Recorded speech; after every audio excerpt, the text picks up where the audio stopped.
heard so much malarkey my whole life. He's going to drive us into World War III. You want a World War III? Let him follow and win. President Biden making his case for 4 more years. We're going to continue to fight to bring down inflation and give people a break.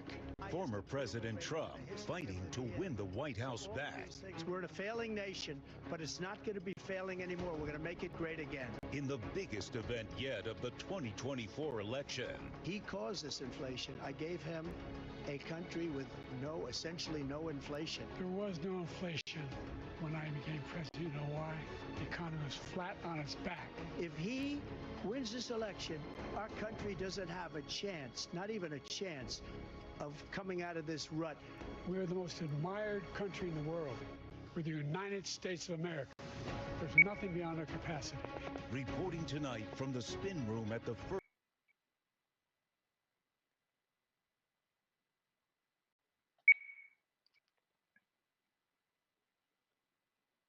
Robinette Biden versus former President Donald Robinette Trump. It was a highly anticipated affair, according to the network that was running it.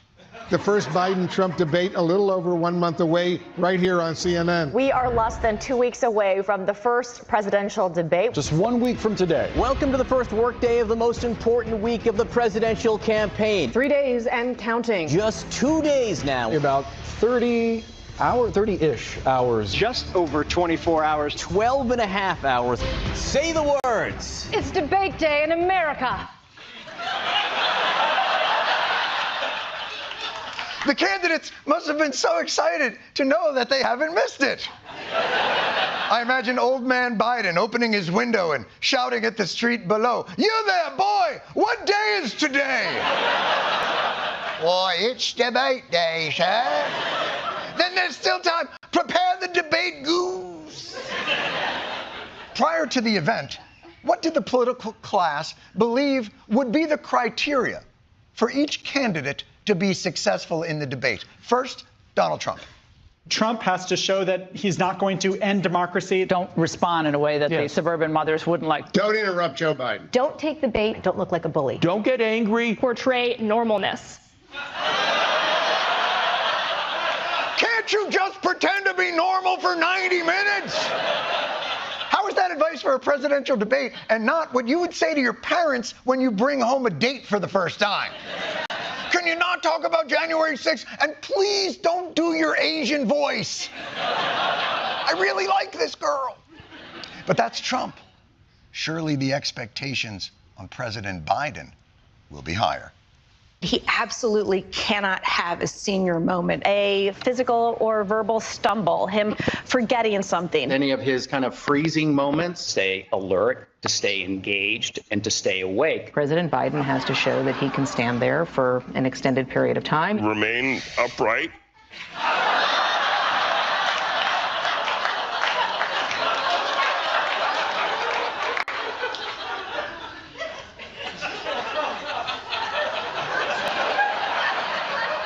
Remain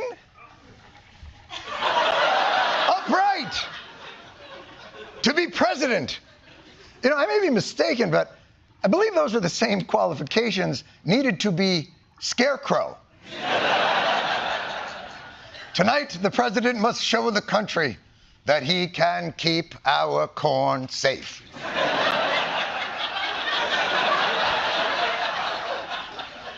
But then it was time for the actual debate.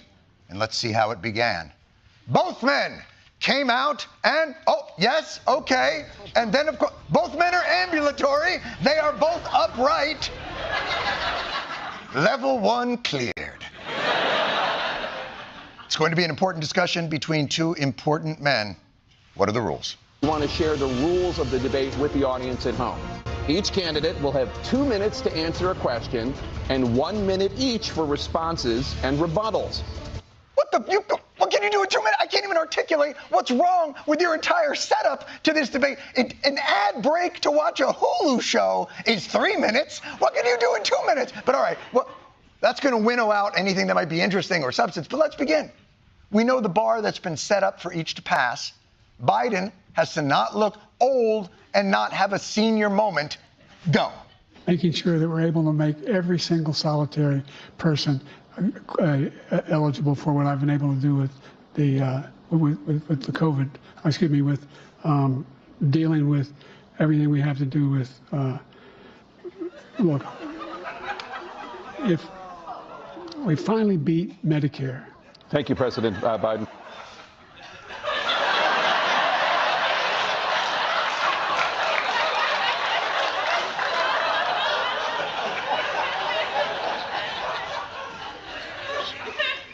Need to call a real estate agent in New Zealand. Okay, a high-pressure situation. A lot of times you can confuse saving Medicare with beating it. I'm sure it's not something that repeated throughout the debate, causing Democrats across the country to either jump out of windows or vomit silently into the nearest recycling bin. Anybody can talking. How did Biden do not talking? How close the police are to him. Almost every police group in the nation from every state, and everybody wanted to get it back to the states, everybody. And China, nothing, and Russia, nothing, and India, nothing. I will have that reporter out. He should have had him out a long time ago, because I didn't have legislation. I said, close the border. We had the safest border in history.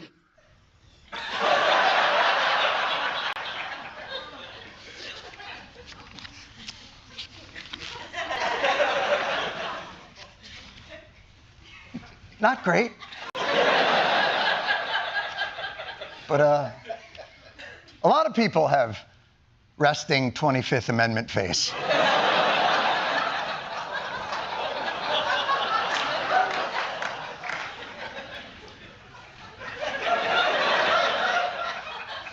I'm not a political expert, but while Biden was preparing at Camp David for a week, did anyone mention he would also be on camera? On the split screen? Is there any moment here that can save Biden? This is the first presidential election since the Supreme Court overturned Roe v. Wade. Oh, shit, we're back, baby! Abortion! A to the B to the O to the R to the T to the repeal of Roe v. Wade. That is Trump's weakest issue. It's been a great thing. Oh, he is. It's a great thing. Hit him, Joey. It's a terrible thing, what you've done. It's this is awesome. We are done here. TKO. No. Joe, don't say anything else. Joey. The idea that states are able to do this is a little like saying we're going to turn civil rights back to the states. Let each state have a different rule. Look, there's so many young women who have been, including a young woman who just was murdered, and he went to the funeral. The idea that she was murdered by an immigrant coming in, they talk about that.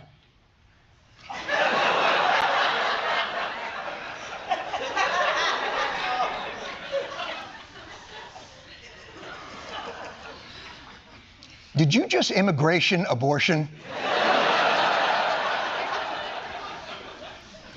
Hey, I know abortion's one of our strongest issues, but let me for a moment talk about immigrants killing and raping people. It's one of our weakest. Folks, I think sportsmanship would insist that an opponent not seize on opportunities such as this. There have been many young women murdered by the same people he allows to come across our border. So how do we do this now? Do I take his car back to the White House tonight? I mean, come on. We done with this shit? Do I just UPS his stuff? I mean, come on. That was crazy what he did just now. So Biden perhaps not on top of his game. Maybe I will check out this young upstart Donald Trump. Obviously, the election is a binary choice. So let me see what this Trump fella is about. As we learned earlier, he just had to come in there and not be an asshole. He doesn't care about our veterans. He doesn't care. He doesn't like the military at all. Probably the worst administration in history. The worst presidency in the history of our country. This shouldn't be a debate. He is the worst president. I really don't know what he said at the end of that sentence. I don't think he knows what he said either. He challenged me to a golf match. He can't hit a ball 50 yards.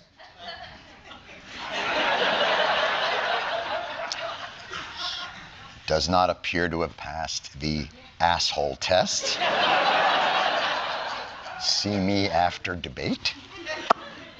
All right, Trumper, what do you got on substance? We had the greatest economy in the history of our country. A lot of credit for the military and no wars and so many other things. Everything was rocking good. But the thing we never got the credit for, and we should have, is getting us out of that COVID mess. He allowed millions of people to come in here from prisons, jails, and mental institutions. The only jobs he created are for illegal immigrants. We had the lowest taxes ever. I didn't have sex with a porn star.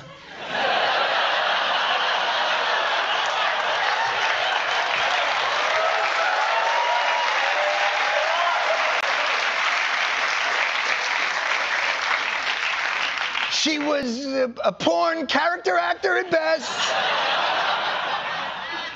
I'm not saying she couldn't open a movie, but... So, just so we're all clear, everything that Donald Trump said in that clip is a lie. Blatant and full. And we were tight on time putting this all together. There's plenty more. Really makes you wonder, what's RFK Jr. doing tonight? Maybe he's got something. Wait, what's that? I'm sorry. Oh, vaccines. Oh, No, I see. But yeah, sure, there's side effects to, all of them. Okay. And a worm where? Okay, fair enough. His vice presidential running mate donated. Okay, anyway. There was, of course, a moment where I kind of thought we were getting substantive. I was recently in France for D-Day, and I spoke all about those heroes that died. I went to the World War II cemetery, World War I cemetery he refused to go to. He was standing with his 4-star general, and he told me, he said, I don't want to go in there because they're a bunch of losers and suckers. My son was not a loser, was not a sucker. You're the sucker. You're the loser.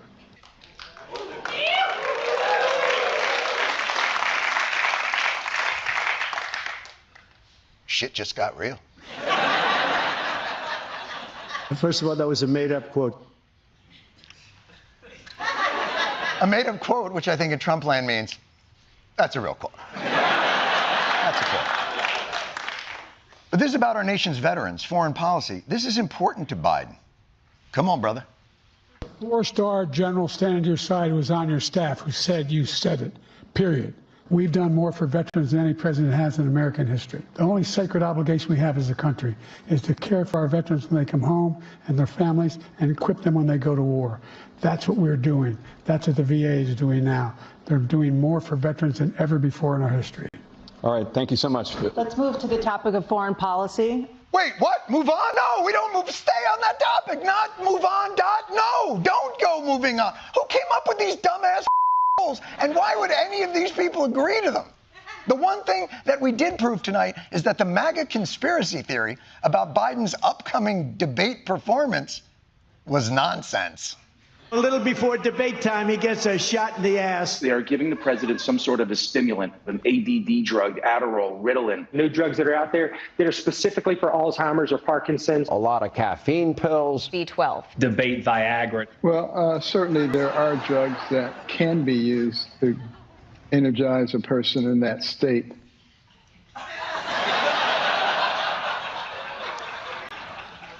I apologize for how fast I'm talking now.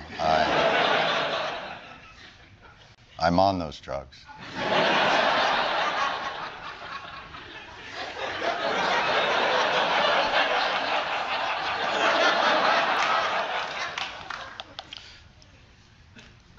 Let me just say, after watching tonight's debate,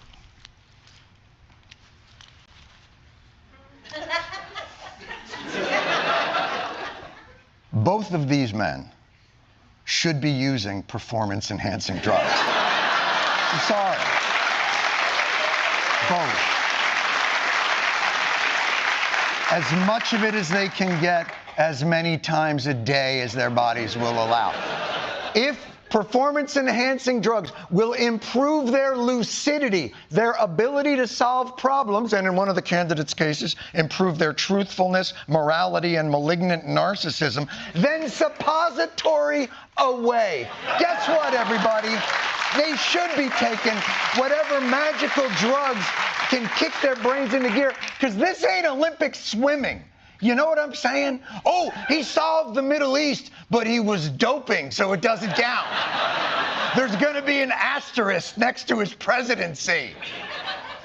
And by the way, if those drugs don't exist, if there aren't actually performance-enhancing drugs for these candidates, I could sure use some recreational ones right now, because this cannot be real life. It just can't. We're America. God.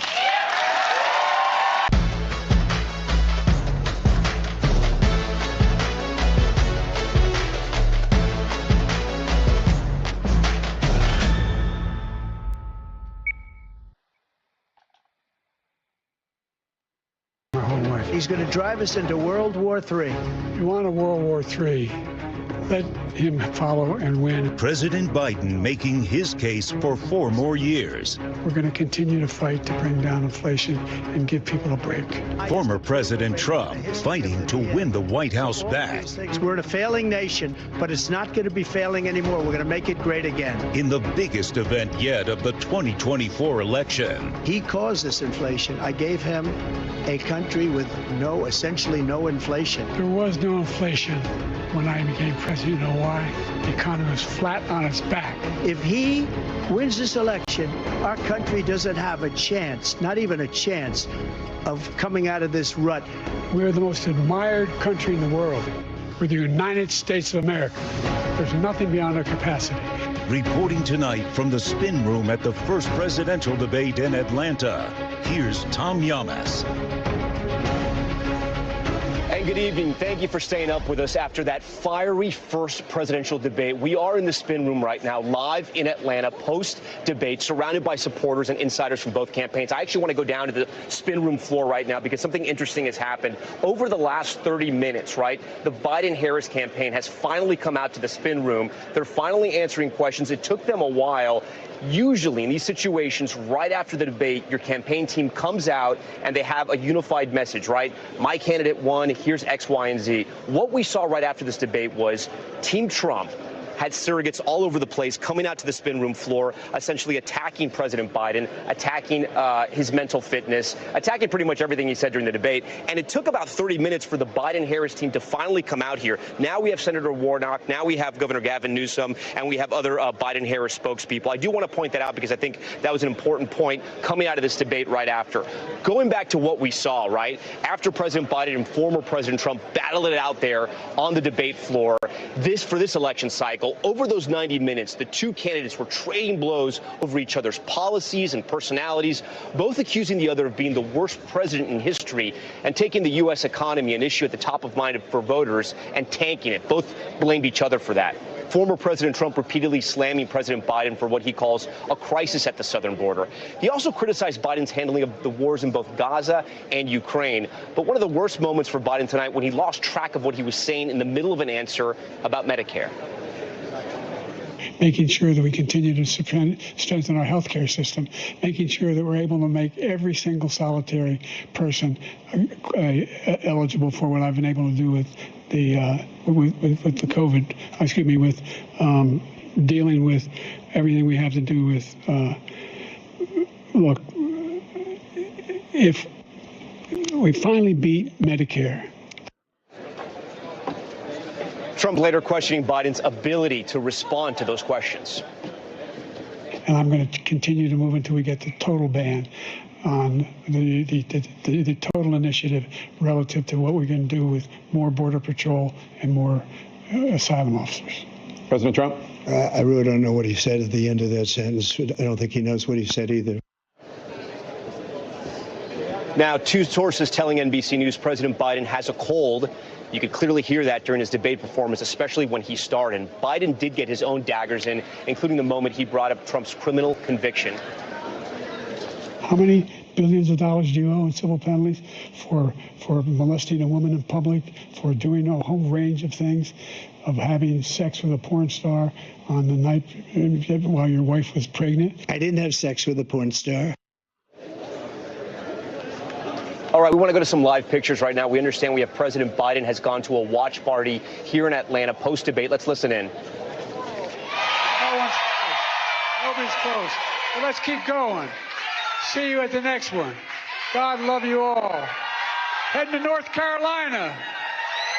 All right. Thank you, thank you, thank you, thank you, thank you, thank you. I want to go home with you. Thank you.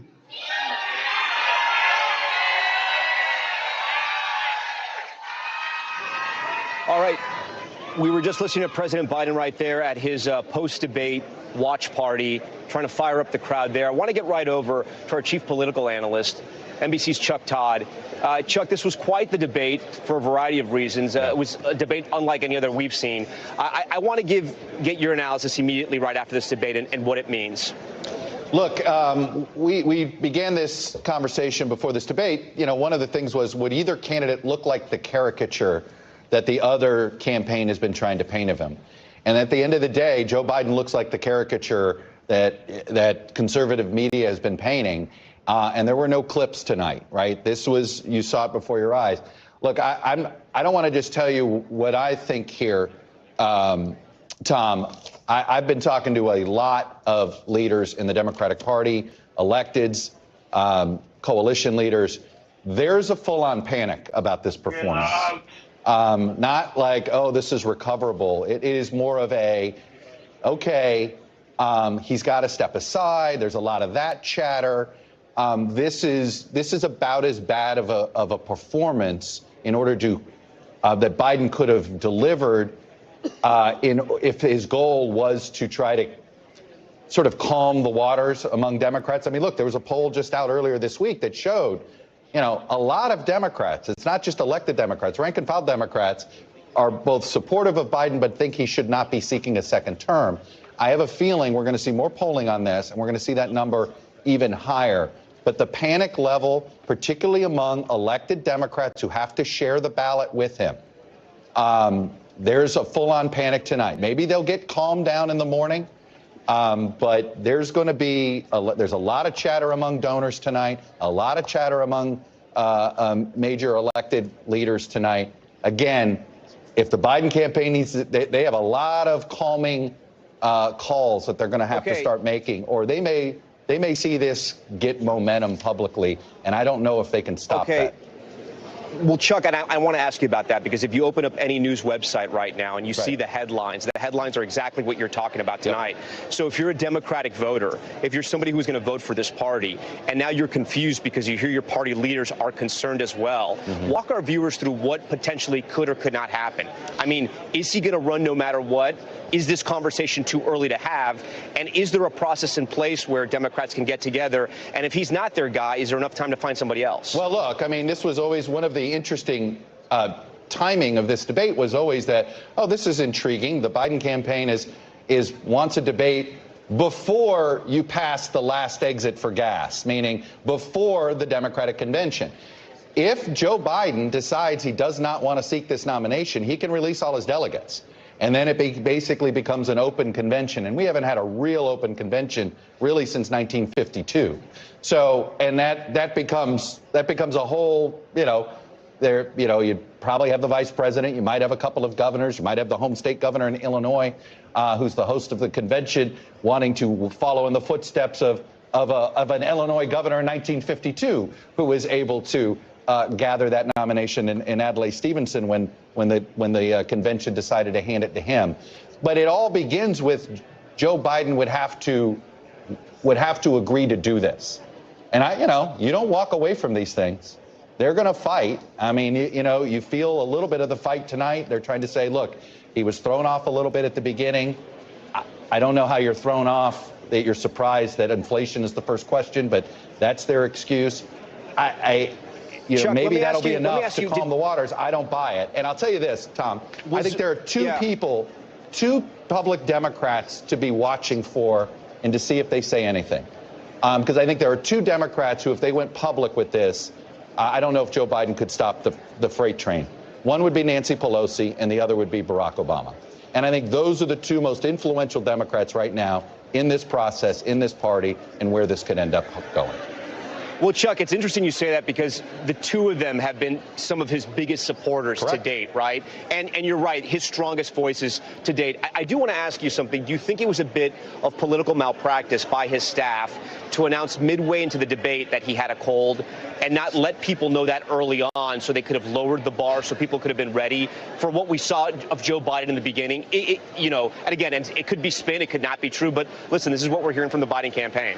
Well, I mean, put yourself in their shoes. Do you say it in advance? He's got a cold, and then it looks like you're really trying to lower the bar, right? I don't think there's any good answer there. But look, that was, you know, among the feedback I got from one elected official said, that's his performance after 5 days at Camp David?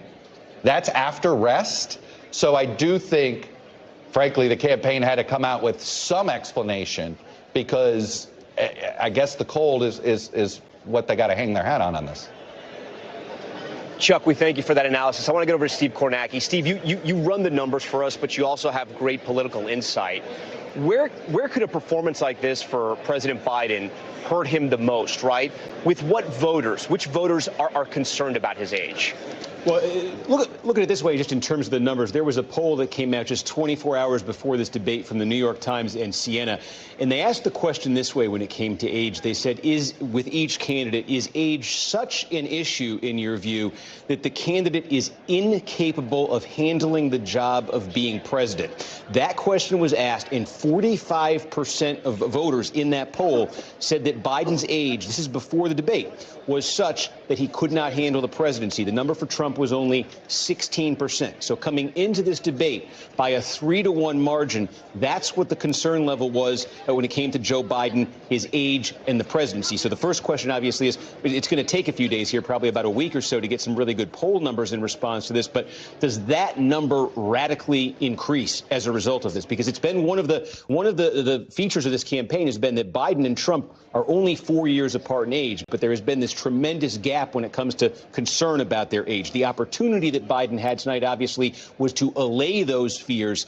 You get 90 minutes, one-on-one, virtually uninterrupted. But the flip side of that was a poor performance. Would those fears be exacerbated? And then the bigger question certainly becomes, and it connects, obviously, with this discussion that's now suddenly taking place in public, on the airwaves all over the place about Biden and, are we sure he's going to be the Democratic nominee, or would the party turn to somebody else? Would he agree for the party to turn to somebody else? And I think, again, let's see in a week what the polling shows, because the reaction right now, obviously, is everything you're hearing. Does the polling match that? All right, Steve Kornacki for us. I want to get over to the moderator of Meet the Press, Kristen Welker. Kristen, you kind of put it in a way, I'd almost say perfectly, the way coming out of this debate of how you could sort of characterize what happened during the debate. You're talking about headlines across the country, but you're also talking about concern among Democrats. What are you hearing from your sources? And is this something that President Biden can't bounce back from, or is there enough time before Election Day? Well, there certainly is time before Election Day, Tom. There's no doubt about that. But I think what Chuck said hits the nail on the head. There is widespread panic among Democrats. I got a number of text messages this evening, Democrats reaching out to say this is difficult to watch. Where does this go from here? One Democratic lawmaker, Tom, going so far as to say this race is effectively over. On that question, the buzz that has started about whether or not there would be an open convention, this lawmaker saying, look, the belief is that Democrats will be loyal soldiers. They will continue to back Biden for as long as he is in this race. But that really captures, Tom, the level of panic that I think you are seeing inside Democratic circles. Again, just to stress, look, the president got off to a slow, to a halting start. He seemed to lose his train of thought at various moments.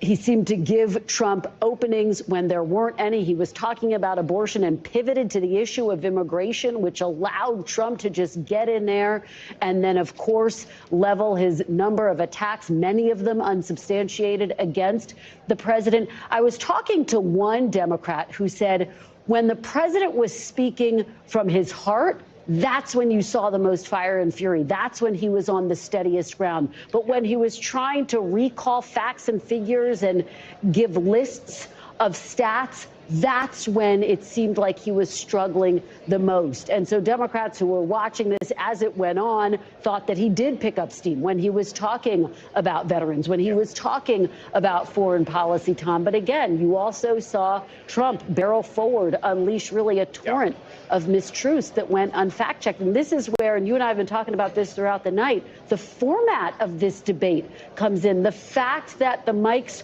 were muted meant that President Biden couldn't jump in and fact check in real time. He had to wait for former President Trump to finish his thought and then try to get in there and fact check retroactively. Yeah. It's a tough thing to do. And in this case, it seems to have backfired against President Biden. How will Democrats feel tomorrow? How will they feel in the coming days, in the coming weeks? Next up is the Republican National Convention. So we've still got several weeks before we get to the Democratic National Convention, Tom, and a lot could happen between now and then. Kristen Welker for us. Kristen, we thank you for that. The big question, how did Democrats feel about this performance? But joining us right now, a special guest inside the spin room, Senator Tim Scott from South Carolina. Senator Scott, thanks so much for joining us. Good to be with you. I had the opportunity to sit down with you when you announced for president. You've been a part of a lot of debates. How would you characterize what happened tonight? It was the most dominant performance I've ever seen by a candidate. Donald Trump just cleaned the entire night up. It was a powerful, undeniable win for Donald Trump, and it looked like weekend at Bernie's for Joe Biden. It was tough to watch at times because Joe Biden froze in the middle of his answers, and it has to be sending shockwaves throughout the Democrat establishment without any question. And frankly, for us, we saw Donald Trump talk about the issues that we care about, that the American people say number one, number two issues are the economy and the southern border, or the southern border and the economy. And frankly, the contrast between the two 4-year sets, 4 years under Donald Trump versus 4 years under Joe Biden,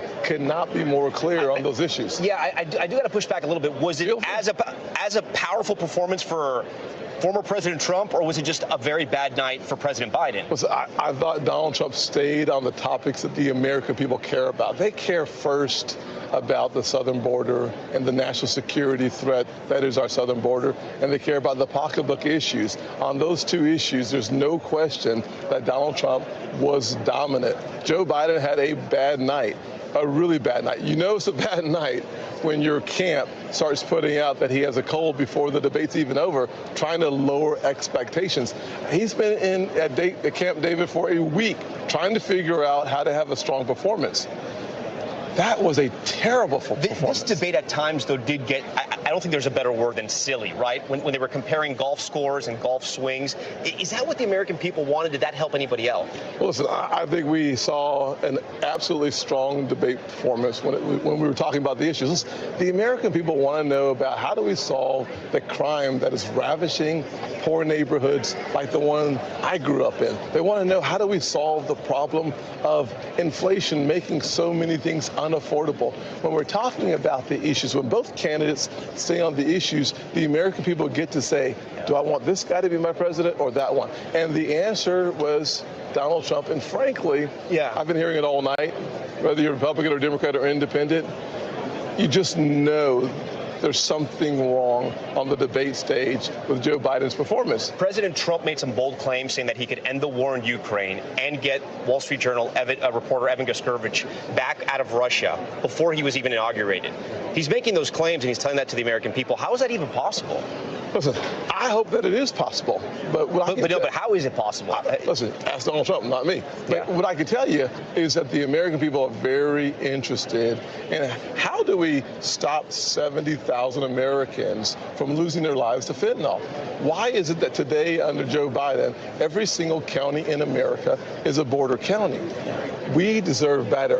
And the only way to get better is to fire Joe Biden and hire Donald Trump. The president used a phrase I hadn't heard before. Maybe he's used it. Maybe you've heard this. But he used a phrase saying that immigrants are coming into this country, undocumented immigrants, and they're taking black jobs. Campaign officials, what's wrong with him, and got radio silence. One person said, well, maybe he just needs to warm up. And then about 45 minutes in, a slew of responses from White House and Biden campaign officials saying, yes, he has had a cold for the past few days. He was examined by his personal doctor, Kevin O'Connor, at Camp David. good. He tested negative for COVID, but he does have a cold, and that's why he is raspy. But that really begs the question, Nora, why they didn't let people know beforehand to sort of set expectations among the audience so people weren't taken by surprise, particularly when so many voters already have concerns about his age, about his stamina. I asked all those White House officials after they confirmed that he was sick why they hadn't said anything in advance. Nobody answered. Mm-hmm. You know, Nancy, so much of the reporting that you have done all week on the evening news is that, you know, the Trump supporters, including the former president, said that Biden would be jacked up on drugs for this debate.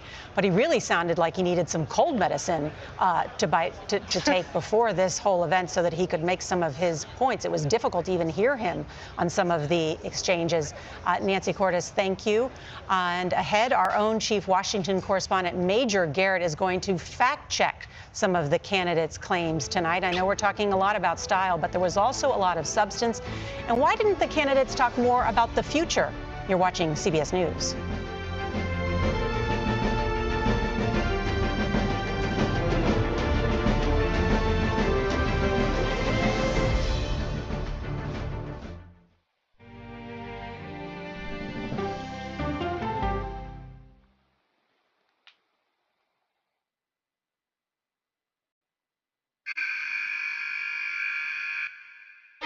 I had progressively fallen deeper into the world of online sports betting. The risk is the rush. What do you think is driving the spike in popularity? I think it's legality. If it's legal, I'm going to use it. There are ways to bet when you are 18. We've created an epidemic of child gambling. You can't walk into a male dormitory in a college campus without sports betting happening. It's America's most neglected problem. I used sports betting as a way to escape, when in reality, I'm choosing self-destruction. Whatever I had left, it was gone. The purpose of the industry is to get you to play to extinction. And that means until all your money is gone.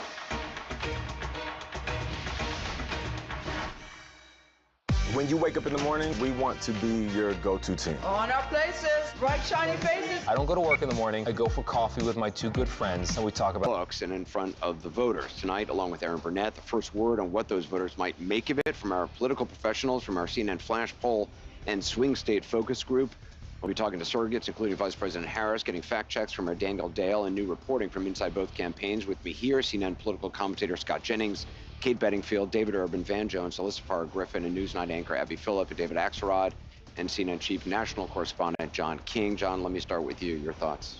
Anderson, this was a game-changing debate in the sense that right now, as we speak, there is a deep, a wide, and a very aggressive panic in the Democratic Party. It started minutes into the debate, and it continues right now. It involves party strategists, it involves elected officials, it involves fundraisers. And they're having conversations about the president's performance, which they think was dismal, which they think will hurt other people down the party in the ticket, and they're having conversations about what they should do about it. Some of those conversations include, should we go to the White House and ask the president to step aside? Other of the conversations are about, should prominent Democrats go public with that call? Because they feel this debate was so terrible. They do say, in moments in the debate later, the president got better and got his footing, but then at the end, even his closing statement was a little halting. The contrast between the two candidates. Let me be clear. None of them, and a lot of Republicans, don't think Donald Trump had a great night. Donald Trump broke the fact-check machine more than I can count tonight. That will be on the record as we go forward. He refused to answer some very specific and direct questions about his conduct, about January 6th and what all. So that will be dealt with out there. And sometimes there's a parallel universe between the political elites and the American people. It'd be nice to see what the voters say. But I can tell you, it started minutes in. It started with the first couple of answers, and it has continued throughout the night from a, oh my God, oh my God, oh my God, to what do we do about this? And it involves very senior people in the Democratic Party, including elected officials, saying we have a problem. And just to co-sign what John is saying, I mean, the panic that I am hearing from Democrats is not like anything that I have heard in this campaign so far. And a lot of it has to do with, first of all, there was a deep frustration about Trump's lies. I mean, he lied a lot tonight. But the problem for Biden was that Trump was able to take sometimes incredible falsehoods and turn them into some kind of argument, whereas Biden's answers were, in a lot of cases, not coherent, deeply problematic, that he was not able to take pretty straightforward answers and answer them to the American public. And then also at some points bringing things up that teed up Trump attacks. So there's a real concern here tonight that there's been some real damage done that cannot be undone. Biden solidified the perception among voters, but especially among his base. They were hoping that tonight would be a game changer. They are now seeing a president who is in the White House, who they do not necessarily believe can do this for another 4 years. David Axelrod? Look, I can't argue with either of them about how Democratic leaders are reacting to this poll.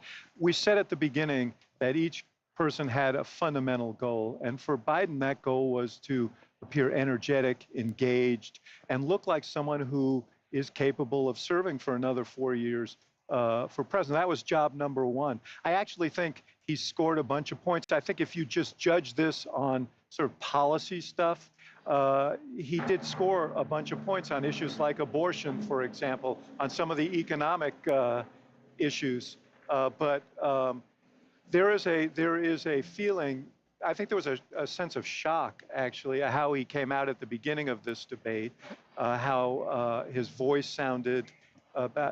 He seemed a little disoriented. He did get stronger as the debate went on, but by that time, I think the panic had set in, and I think you're going to hear discussions that I don't know will lead to anything, but there are going to be discussions about whether he should continue. And I think part of it is Donald Trump did not meet his mission either.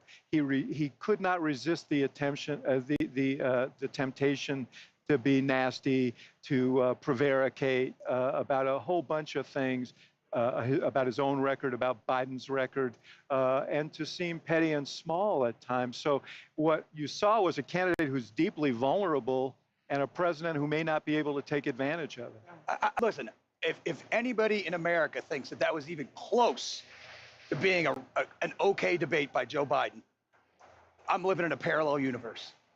That was an unmitigated disaster for President Biden from the second he walked out to the closing statement. The biggest issue for Democrats is abortion, and he couldn't give an answer. He gave an answer, he couldn't even give a coherent answer on the biggest issue for Democrats tonight.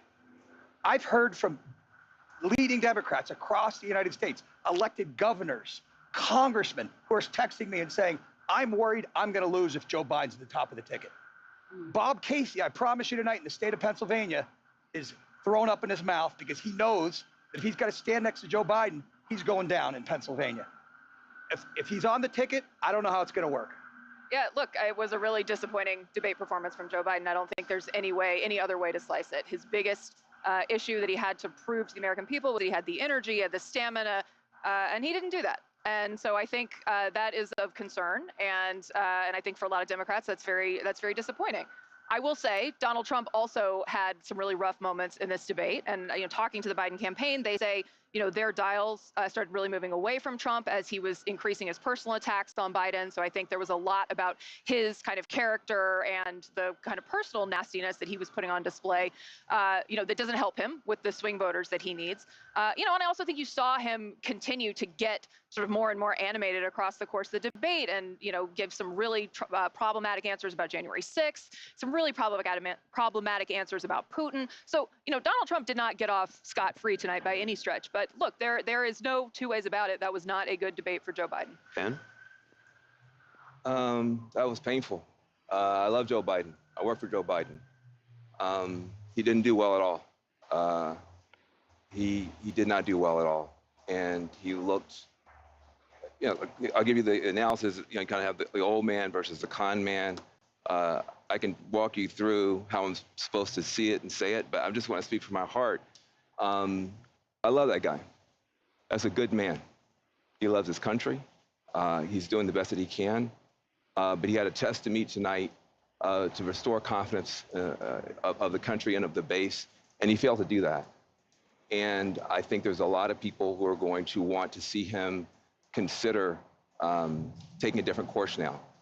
We're still far from our convention, and there is time for this party to figure out a different way forward if he will allow us to do that.